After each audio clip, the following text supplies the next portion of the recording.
산업혁명 이후에 한 가지 발명품이 등장하고 그 발명품이 프랑스 미식의 범위를 전국으로, 파리가 아닌 프랑스 전국으로 확장하는 계기를 만들게 됩니다. 발명품? 네, 그 발명품이 과연 무엇일지 영상으로 보시죠. 영상을 보겠습니다. 네. 간판 아니야, 간판. 프라이팬 아니야, 프라이팬? 아, 자동차. 이야, 너무 빨리 달린다. 예, 바로 자동차의 보급입니다.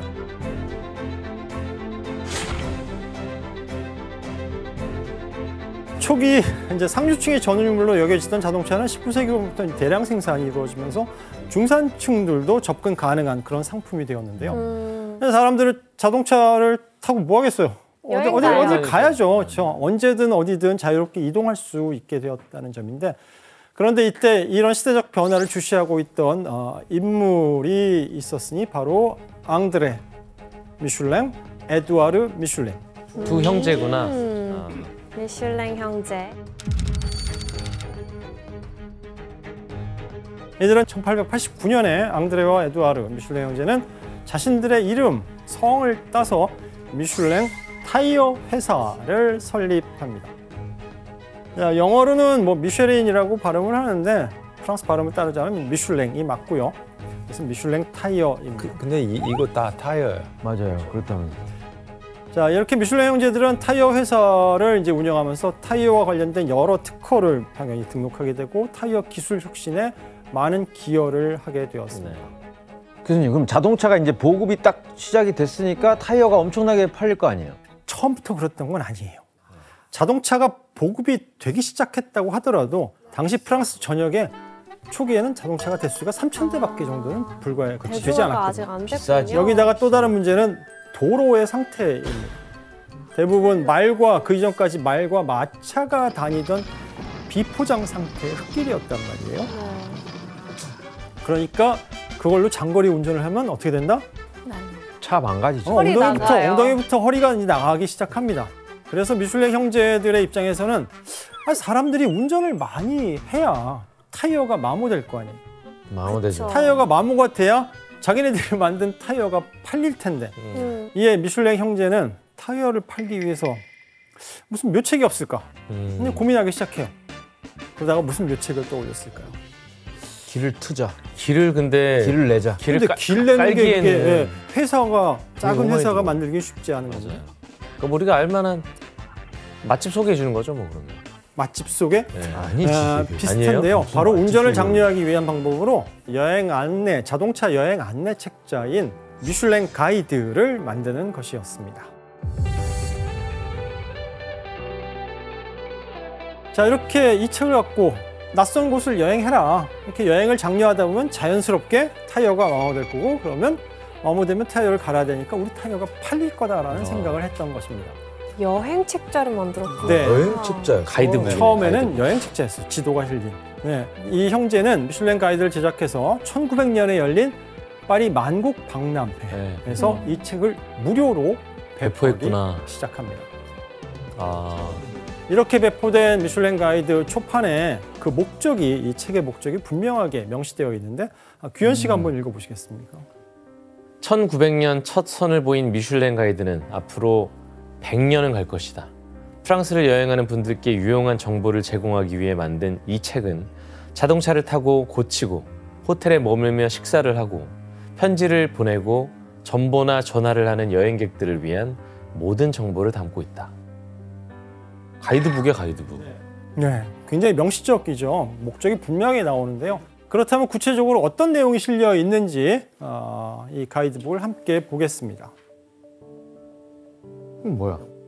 이거는 이제 목차인데 도시 이름들을 알파벳으로 나열해 있습니다. 이 중에 한 도시를 좀 자세하게 볼까요? 저 아주앙이라는 도시인데 주요 시설들의 위치를 이렇게 쉽게 파악할 수 있도록 표시가 되어 있습니다. 지도 아래의 세부 정보를 보면 면적이 18,389헥타르, 파리로부터 628km 떨어져 있다는 정보가 실려 있습니다. 그리고 별 2개하고 본느빌이라고 있고 그 밑에 별 하나 엠바사더라고 했는데 이게 호텔 이름입니다. 교수님 근데 미슐랭 가이드 하면은 사실 맛집 가이드로 유명한데 맛집은 왜 없죠? 맞아요. 초기 미슐랭 가이드에는 레스토랑에 대한 음식점에 대한 별도 섹션이 존재하지 않았습니다. 어허. 대신 여행 중에 끼니를 때울 수 있도록 식사를 해결할 수 있는 호텔을 소개하고 숙박 위주. 이것이 이제 오늘날 맛집을 대체한 거죠. 그리고 호텔에 아까 보면 별 2개, 별 하나 이렇게 있죠. 무슨 기준일까요? 1성급, 2성급이에요? 편한 곳? 가격입니다. 즉 3끼 식사가 딸린 요금이 13프랑 이상인 호텔은 별 3, 13프랑에서 10프랑 사이에는 별 2, 그리고 10프랑에서 7프랑 사이에는 별 1. 기준이 가격이었군요. 네, 이렇게 가격으로 구별하면서 오늘날 맛으로 평가하는 것과는 이제 다른 그런 시스템을 갖고 돈으로 있었습니다. 평가했네요. 자, 이외에도 이제 페이지 곳곳에 자동차 모델을 소개하는 광고가 당연히 들어왔겠죠. 타이어가 고장났을 경우 대비한 자동차 수리 관리 팁, 그다음에 타이어를 교체할 수 있는 매장과 같은 것들이 소개되어 있었습니다. 이렇게 총 약 400페이지를 실용적인 정보로 가득 채운 초기 미슐랭 가이드는 모두 무료로 배포됩니다. 야. 근데 초기 미슐랭 가이드는 맛집 정보가 아예 없었던 거네요. 네, 아니 의도 자체가 음식 소개하는 가이드가 아니잖아요. 그렇죠. 애초에. 맞아요. 그렇죠. 그렇다면 과연 이 타이어를 팔기 위한 미슐랭 형제의 가이드북 전략이 성공했을까요? 사람들이 많이 봤을 것 같은데요. 그렇죠. 공짜니까 일단. 네, 당시만 해도 신뢰할 만한 자동차 정보나 지도가 존재하지 않았기 때문에 사람들은 이 미슐랭 가이드를 보고 하나 둘씩 자동차 여행을 떠나기 시작한 것입니다. 그러면서 자연스럽게 타이어 매출도 점점 상승하게 되고요. 이렇게 여행 필수 아이템으로 이름을 알린 미슐랭 가이드는 해외판을 내놓게 됩니다.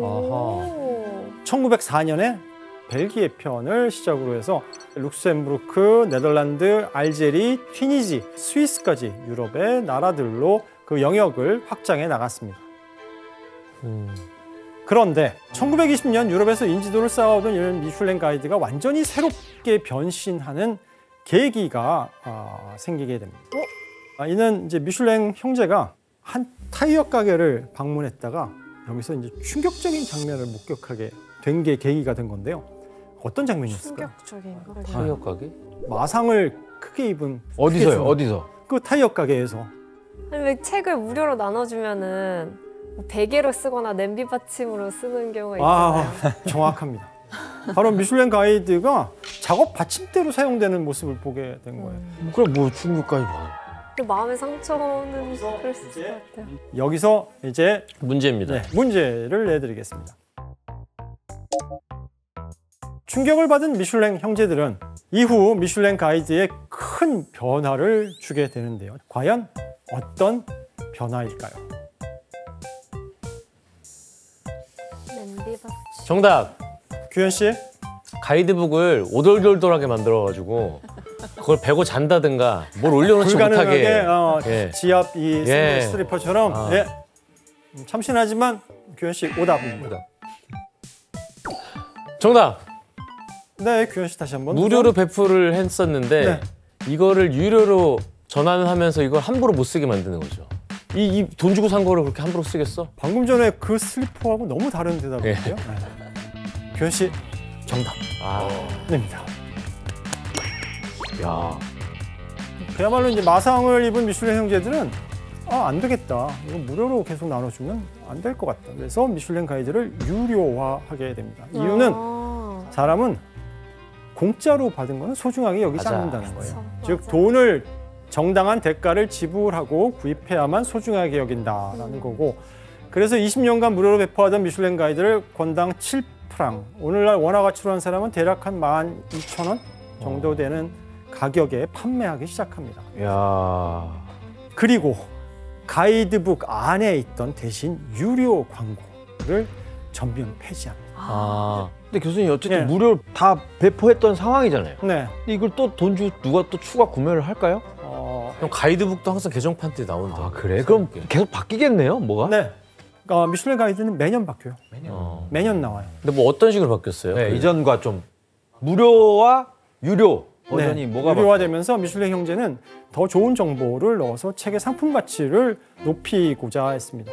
그래서 당시 트렌드를 파악하기 시작하는데 이때 사람들이 지방에 있는 음식, 자기가 먹어보지 못한 음식에 관심을 갖기 시작한다는 것을 알게 되었습니다. 그리고 자동차 여행이 보편화되면서 지방에도 과거에는 이제 호텔에 딸려있는 레스토랑이 전부였다면 이제 호텔과 숙박과는 무관하게 독립된 고급 레스토랑이 생겨나고 있었거든요. 그래서 1924년부터 아예 추천 호텔 칸과 레스토랑 칸을 따로 분리해서 책을 만들게 됩니다. 드디어 이때 미슐랭 가이드에서 레스토랑 섹션이 만들어지게 된 것입니다. 야. 아 근데 기현 씨도 지금 저걸 하고 있다면서 살면서 지금 전 지역을 아 그렇죠 하고 있죠. 하나 내세요 조질랭으로. 네? 조질랭으로 해가지고. 조질랭이요? 네, 여기 미슐랭이 있다면 한국엔 조질랭 해가지고 파세요. 근데 맛집도 이미 저렇게 이런 거 본인만의 리스트를 만들어서 배포하시는 분들이 있으세요. 무료로 그래요? 배포하시는 분들 네. 많잖아요. 많으세요. 인터넷에 보면. 자, 미슐랭 형제들은 여행자들에게 이제 신뢰할 수 있는 정보를 제공하기 위해서 1926년부터 맛 비밀 평가단을 만들어서 레스토랑을 돌아다니고 맛을 평가하고 거기서 우수한 레스토랑을 추천하기 시작했습니다. 평가단으로 가면 재밌겠다. 자, 평가원들은 레스토랑 분야에서 최소 10년 이상의 경험을 한 네, 예리한 미각을 갖고 있는 소유자들로 전문가들이네. 구성하게 되고요. 그들은 자신의 신분을 숨기고 일반 손님들과 똑같이 식사 대금을 지불하면서 음식의 맛을 평가하고 나와서 거기에 대한 메모를 하게 됩니다. 교수님 그러면 이렇게 해서 탄생한 게 지금의 그 미슐랭 스타 제도인 거예요? 네, 맞습니다. 1933년부터 이 파리를 포함한 전국의 레스토랑을 대상으로 별을 하나, 둘, 셋이죠. 3개로 세분화해서 평가하게 됩니다. 자, 원스타는 그야말로 이제 요리가 훌륭한 레스토랑입니다. 투스타는 요리가 훌륭해서 멀리 있어도 찾아갈 만한 레스토랑. 마지막 3스타. 요리가 너무나도 훌륭해서 특별한 여행을 떠날 가치가 있는 레스토랑. 제가 아는 분 중에서도 우리는 이제 여행 국가를 먼저 정하고 그 나라의 맛집을 찾아보잖아요. 근데 어떤 분은 3스타 레스토랑 먼저 정하고 그다음 그 나라로 여행을 가시더라고요. 저도 그렇게 바뀌어요 이제 점점. 진짜요? 어렸을 때는 막 이렇게 관광하고 막 이런 게 좋아서 그런 걸 위주로 만약 여행을 한다면 지금은 좋은 거 뭐 먹고 싶다 그러면 그래서 그걸 걸로 먹으러 가는 경우가 많이 생기죠. 나 먹으러 가는 거죠. 뭐. 예, 그 이전에는 호텔에 있는 레스토랑을 추천할 때는 이제 가격으로만 별을 맞아요. 나눴었죠. 네. 근데 이제부터는 맛으로. 완벽하게 온전히 맛으로만 평가를 하겠다는 것입니다. 단 조건이 있어요. 한 번 부여된 별은 유효 기간이 1년. 1년입니다. 그리고 매년 재평가합니다. 그리고 미슐랭 가이드는 오직 별점만 부여할 뿐 여기에 대해서 구구절절한 설명을 달지를 않아요. 아 그럼 왜 원스타인지 아 모르는구나. 왜 3스타인지 이유를 모르는 거예요? 그렇죠. 이건 이제 평가의 공정성 그리고 익명성을 유지하기 위해서라고 해요. 아니 파브리즈 분이 그럼 원스타 처음 받았을 때 어떠셨어요? 맞아. 진짜 인생의 한방. 진짜 저는 이거 받을 수 있는 게 진짜 기대하지 못했는데 너무 감격스러웠어요. 진짜로. 평가는 다섯 가지 있어요. 재료 퀄리티 제일 신선한 재료, 제일 좋은 재료로 이거 완벽성, 요리 완벽성 있어야 돼요. 그리고 맛 풍미, 조화로운 풍미가 있어야 돼요. 어느 정도.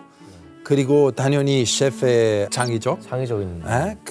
그리고 진짜 중요한 거 미슐랭한테 제가 알기로는 제일 중요한 점은 꾸준함. 항상 똑같은 서비스 받아야 돼요. 그래서 이런 거 미슐랭한테 제가 알기로는 중요하구나. 제일 중요한 거. 그리고 게다가 이 스타가 또 너무 공정한 게 비밀 평가단이라서 뭐 누구한테 슬쩍 로비도 못 해요. 그잖아. 별 높게 받으려고 로비도 못 할 거 아니야. 맞아요. 자, 하지만 이때까지만 해도 이제 미슐랭 가이드는 아직까지는 프랑스하고 유럽을 중심으로만 유행했고요. 그러다가 이제 1940년대에 접어들면서 드디어 미슐랭 가이드가 하루아침에 전 세계적으로 인정을 받게 되는 일이 벌어지게 됩니다. 여기서 문제를 내드리겠습니다. 미슐랭 가이드는 여행이 아닌 이것에 활용되면서 전 세계적으로 유명해집니다. 이것은 무엇일까요? 정답. 네, 규현 씨. 전쟁에 활용되면서? 아닙니다. 너무 일찍 얘기한 것 같네요. 그러면 규현 씨 정답. 아, 어떻게 활용했을까요? 전쟁에서. 그래, 그거 설명 못하면 탈락으로 하시죠. 전쟁에서 네. 이제 그 지역을 쳐들어가잖아요. 쳐들어가서 거기서 어디가 맛집인지 궁금할 거 아니야. 맛집 근처에다가 털을 잡는 거야? 맛집을 털고 싶은 거죠. 약탈을 할 거라면. 1939년에 이제 나치 독일이 폴란드를 침공하면서 이제 2차 세계대전이 발발하잖아요. 네. 이후에 나치 독일이 무서운 기세로 프랑스, 그다음에 서유럽을 대부분의 지역을 점령해 갔습니다. 이때 위기를 느낀 미국과 영국 중심의 연합군이 전쟁의 판도를 뒤바꾸기 위해서 이제 전쟁에 개입했고요. 이때 사상 최대의 작전을 계획하게 되는데 노르망디? 그렇죠.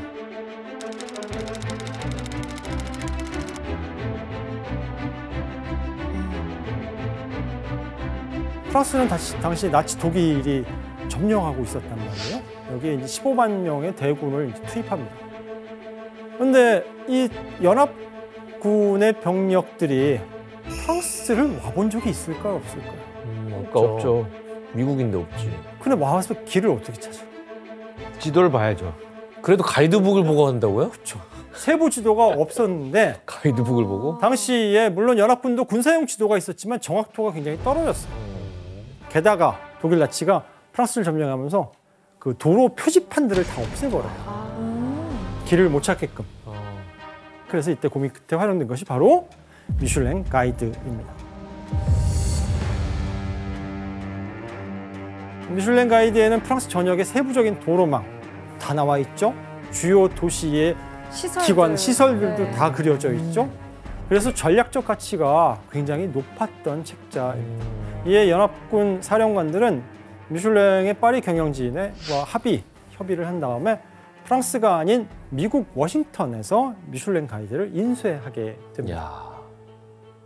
자, 왼쪽은 1939년판 미슐랭 타이어 가이드라고 하는 제목인데 오른쪽은 제일 하단에 보면 전쟁을 목적으로 만들어졌다. 야, 저렇게.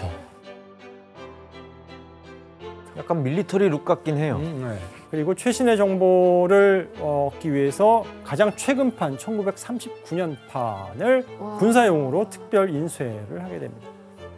그리고 빨간색을 전장터에 들고 다니면 눈에 띄죠. 그러니까 색깔도 잘 안 띄는 색으로, 카키색으로 바꾸고. 이렇게 미슐랭 가이드는 연합군의 노르망디 상륙 작전이 성공하는데 애초에 목적과 관계없이 굉장히 큰 기여를 하게 됩니다. 그러면 그리고 1945년 5월 드디어 이제 나치 독일이 항복하면서 제2차 세계대전이 종식되죠. 그리고 이를 계기로 미슐랭이라는 브랜드는 함께 세계적으로 큰 신뢰를 얻는 책자가 됩니다. 교수님, 근데 전쟁으로 유럽이 좀 초토화됐잖아요. 네. 근데 다시 가이드북을 만들기가 쉽지 않았을 것 같은데. 그렇죠. 처음에는 당연히 어려웠을 다 바뀌었을 것 같아요. 거예요. 하지만 1945년 5월 미슐랭 가이드는 빠르게 재간행되었습니다. 와. 다만 여기에는 파괴된 호텔 그리고 파괴된 레스토랑을 나타내는 특별 표시가 그려지고 그다음에 출입 금지 구역이 명시된 지도가 고스란히 전달됩니다. 가지 말라는. 그것도 좋네. 표시해놓은 것도 없어진 것도 얘기해주고. 이는 미슐랭 가이드가 더 이상 단순한 여행 안내 책자가 아닌 레스토랑 가이드북임을 알리는 새로운 출발을 의미했습니다. 와. 네.